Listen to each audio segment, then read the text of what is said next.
Before getting into the movie review, we would like to warn the viewers that there will be scenes that will contain violence, heavy topics, and traumatic events. These scenes may be triggering, especially for Native audiences. Viewer discretion is advised. Hi, my name is Makita, and I identify as Afro-Caribbean and African American. My pronouns are she, her, hers. Hi, I'm Shantae, and I'm Danette from New Mexico, and my pronouns are she, her, hers. So, before we start this video, we just wanted to point out that our critiques are not meant to offend or disrespect Indigenous life and culture. Our job is to apply the certain scenes to the theoretical terms that we've been discussing throughout the semester, while offering our opinions respectfully about the scenes in the movie. Older Than America is about a woman named Rain who uncovers her past through visions.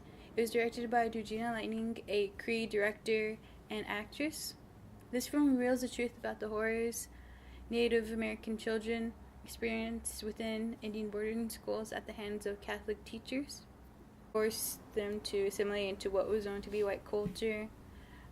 Rain, who was portrayed by Georgina Lightning, has visions that uncover the past and allows the people of the Fond du Lac Reservation to heal. Kill the Indian, save the man was a slogan that was utilized throughout the film, which portrayed the way that assimilation for Native children was recommended and promoted throughout the country. So I'm going to start off by defining Dustin Tamakera's term recognizably Native. We've studied this throughout the course of the semester, and so recognizably Native consists of productions produced by Native film directors.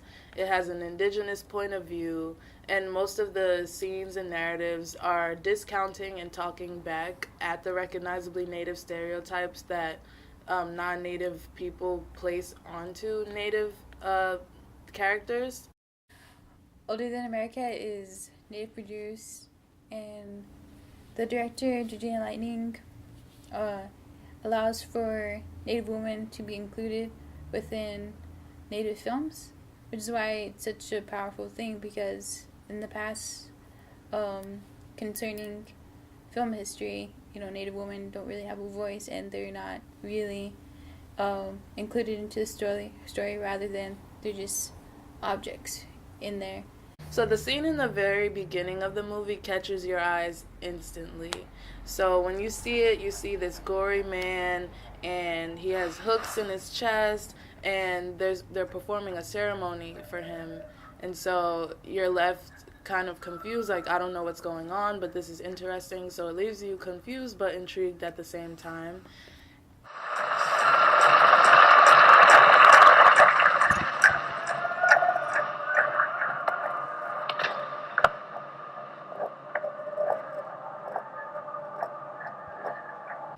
So we later find out that this man is Rain's uncle, and he was killed. And so as her ancestor, he's been guiding her and appearing in her visions, although she doesn't know who he is. So it has an Indigenous aspect in the fact that it shows Native people's relationship to their ancestors and how they can be guided in life.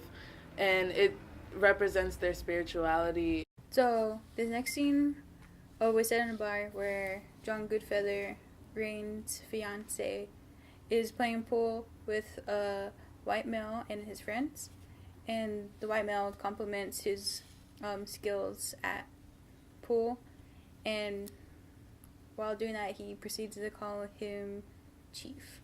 Reminded me, hey dude, you owe me $50 and a round of drinks. Not so fast, Chief. About 2 out of 3. Chief, that's a good one, dude. I don't think I've heard that one before. Just pay up. Didn't mean anything by it. You're a guy just like you, working on the farm. He's best of the bunch. This scene shows John Goodfeather talking back to his white counterpart by making it known that Chief is not a word to address him by, and it was pretty cool seeing him deal with this kind of tiny problem, well, not really tiny problem, but deal with this guy in a humorous way. John Goodfeather befriended a geologist, and the geologist expressed to him that he needed a permit in order to study the boarding school lands because in the 1950s there was a major earthquake that killed a lot of the kids in the school. So because he wanted to study this, John Goodfeather was expressing to him that he's a police officer, and so he could get the permit easier. So when he goes to get the permit, the man who works at the Bureau of Indian Affairs, who is a white man, was very resistant and hesitant and did not want to give him the permit. Come on, I'm the reservation police. It's cool. You want the pass, or don't you? Here, get the door, will ya?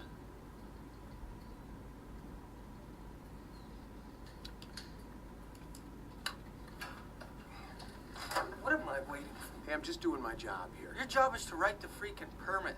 I haven't got all day. Okay, fine. But if there's a problem out there, it's on you. Once he eventually got the permit, the geologist took the permit to the lands and was told by the man who works at the Indian Affairs that he had to leave and that this was private land. You know what? I do have a permit. There you go. Yeah, I issued this permit yesterday to Johnny Goodfeather. Right. Who are you? I'm Luke Patterson, but Mr. Goodfeather obtained that for me. Okay. Where is he? I don't know. What's the difference? Well, the difference is your name's not on this pass. His is. Why don't we just make a call and we can confirm my credentials? Okay. There's no I don't want to problem. make any calls. Okay. If you want a permit issued in your name, then you come by my office tomorrow and I'll issue you a pass. In the meantime, you got to wrap all this up. Okay.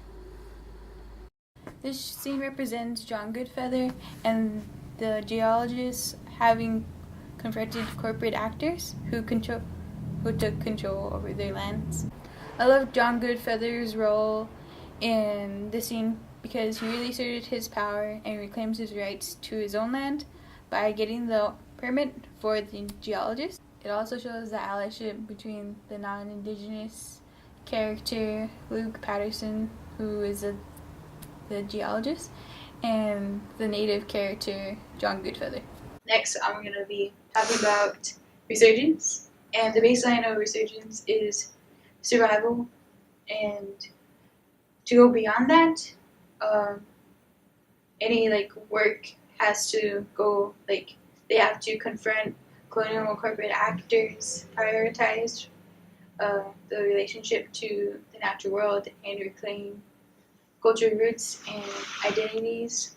In the movie, Rain's mother was really affected by shock therapy treatment because her sister, who decided to assimilate, and the priest teamed up in order to have her experience shock therapy, which ultimately led her in a nursing home.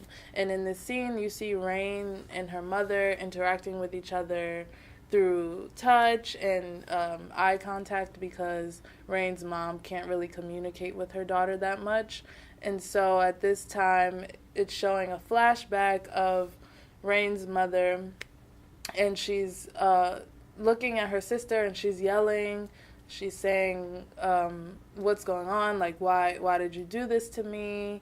And her sister was just thinking in her head, this is what's best for you. It was a very emotional scene to watch because I can't even imagine, going through shock therapy and not being able to communicate with my daughter anymore, and just the whole process of having my indigenous culture be stripped away from me by force and not by choice.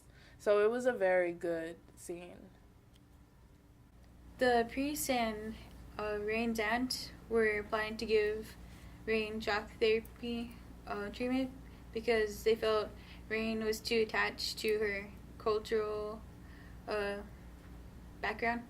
The auntie of Rain were plotting to give Rain shock therapy treatment because they felt Rain was too attached to her native culture, and that she found out that the priest allowed Rain's totally like mentally stable mom like allowed her to get shock therapy treatment.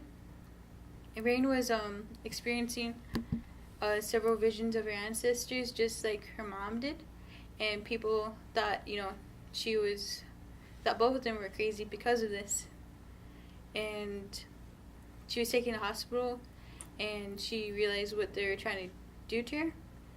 And as she was locked in her hospital bed, after initially getting shock therapy, her deceased uncle Walter appeared in her room and undid the cuffs, and she was able to escape and start on her mission to getting her mom out of the treatment facility.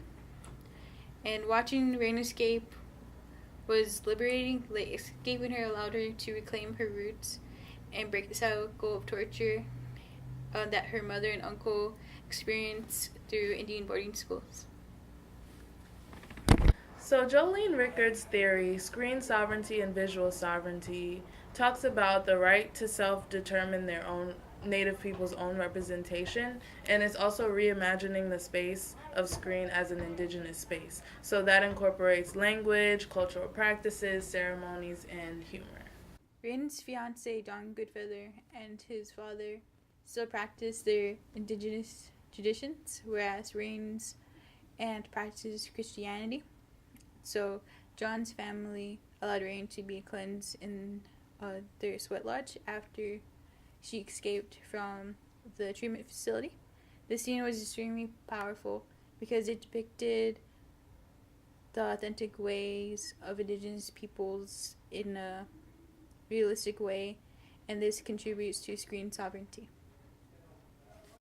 I am your Uncle Walter Many Lightnings. Your mother, my sister, has prayed this day would come. I am here to look over you, to help you understand your place in our family and our people. You see, Rain, when these new people came, they did everything they could to end our traditional ways of life. But there were things they couldn't take, our dreams and our spirits. You have inherited your mother's strength. These new people, they knew if we followed her, that it would have been more difficult for them to convert us into their ways. You have been shown through these visions the truths of the past. Now it is time that you make your connection with the Creator. Let Him help you through these times of confusion. We have to learn to forgive these people for what they do not understand about our good way of life. We can't expect them to understand. Pray that one day they will. Then we can all heal together and get back to being a strong nation of traditional people. Always know that our Indian way of life is very simple.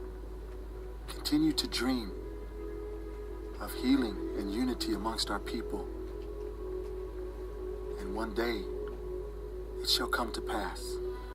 Once Rain escaped the hospital and found out what was done to her mother by the priest, she confronted the priest in the basement of the old boarding school. And this was really one of the most important scenes because it represented resurgence in the most powerful way.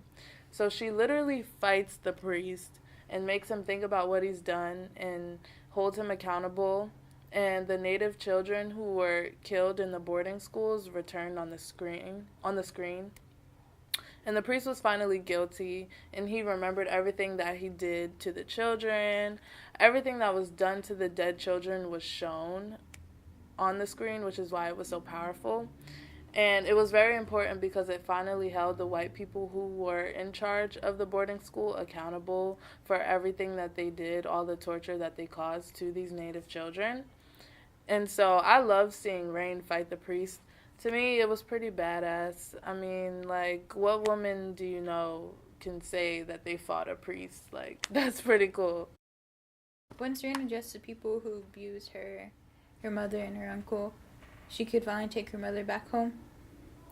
When her mom comes back home, she's wrapped in a blanket, and there's music being played for her, and there's a ceremony going on. It was very heartwarming and a good way to end the story after, you know, seeing all the trauma that happened to the children at the Indian school, and the work that was done to suppress that history. And it was good to see the healing after all of that. And it proved, you know, that Indigenous culture still lives on, no matter how many people perpetuate the erasure of Native culture. One critique I have for the scene is when Rain's mother hugged her sister and forgave her. If my sister signed me up for shock therapy, I don't think I would forgive her so easily, but that's just me. There was one scene where the man who was hesitant to give John Goodfeather the land permit was found dead. And he was found hung in the woods. And so it was revealed that a random Native man killed him in the film. And I felt like this scene was kind of like supporting that recognizably Indian role as a savage, because I just felt like it wasn't necessary. Like, the Native guy didn't have to kill him to, like, prove that, or, like, to reclaim his identity. I just felt like it wasn't that necessary, and it kind of tapped into that, like, savage role. Yeah, I know that wasn't Georgina Lightning's intention, but it was a bit... I didn't like how the Native man was portrayed in that specific scene. Although suicide is an important topic to address, I think that there wasn't enough time in the film to address the severity of the issue, and I feel like Georgina was trying to address too many issues at once, and it was just a bit messy in my opinion. I never told this story until now. No, go on. So by the time I got in there, he'd already killed himself too. That's tough. Yeah. See, I never understood what could drive a person to do that. You know, let alone a family. That happens around here a lot. You know, the more I learn about this place and what happened here, it's starting to make a little more sense to me.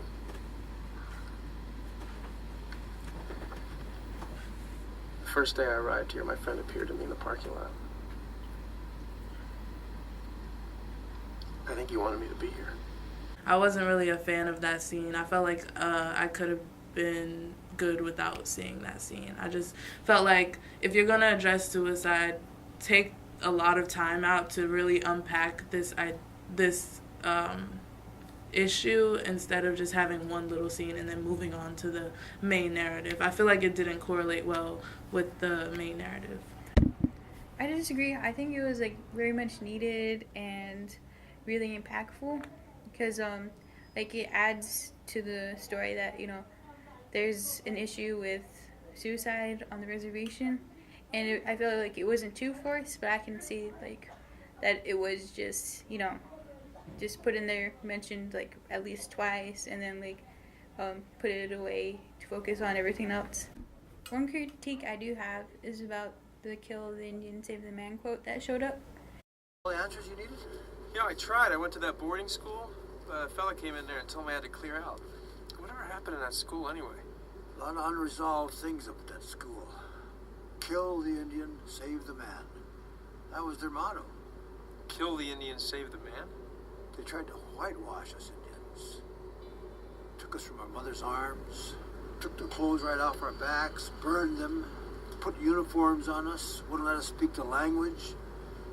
They tried to beat the Indians right out of us. That's tragic. Tragic. Half the Indians died in these schools up here.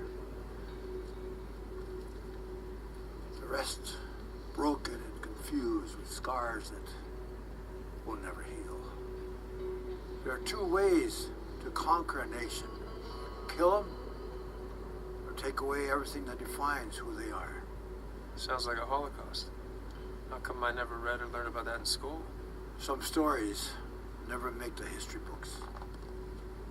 It was a bit too cliche for my liking, because I constantly hear it all the time when people talk about the Indian boarding schools. Like, it's very impactful, but for me, like, I always hear it, and it just seems like whenever I do hear it, it's just when other people are being educated about it. Like, it's like the first time hearing about the boarding schools, and I just wish that wasn't the case, and that a lot of people knew about it. Like, it was more well known rather than something like people discover like when they go to college. Like, it should be part of like curriculum in the United States, because there's a lot of like history to be addressed concerning indigenous peoples in North America, and just like learning more about this is like allows for more healing and understanding between non-indigenous people and indigenous people. I don't know. I personally like the "Kill the Indian, save the man" quote.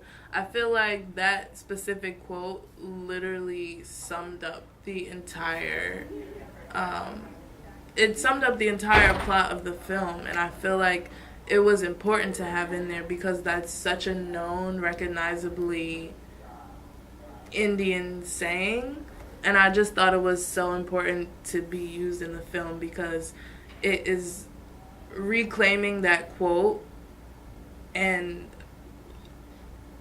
indicating that indigenous culture is powerful and will not be erased. We also wanted to point out the connections that Older Than America has to the Carlisle Indian School. The first and second photo that Luke picks up are photos of a group of Apache children from the Carlisle Indian School. These photos are taken before and after going through the boarding school education at the Carlisle Indian School in 1886. These pictures were used for advertisement, showing off the differences that the Carlisle Indian School was able to make on Native children. Many of the other pictures in this pile were also taken at the Carlisle Indian School. At Dickinson College, located in Carlisle, PA, we know that this topic is very relevant to the area. Since the movie brings attention to the harsh conditions of the boarding schools, it's impossible to leave the connections to Carlisle go unnoticed. Carlisle Indian School served as a model for other boarding schools like the one in the movie. It's interesting to see that the Carlisle Indian School had such a big impact on the native boarding schools in the country that the photographs from the Carlisle Indian School were used in the movie, even though it was set in Minnesota, very far from Carlisle.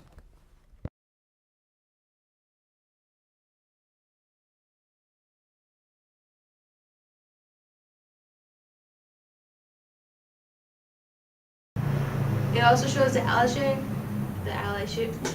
Sorry. and so regular.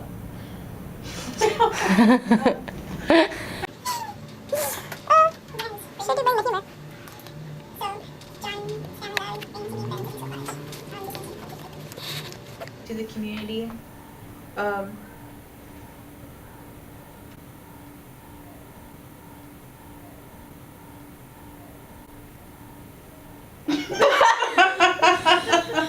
This is Rain's uncle, her dead uncle, and he's her, what is he? Brother. Yeah. There was also a suicide scene where the geologist had a flashback of his native, of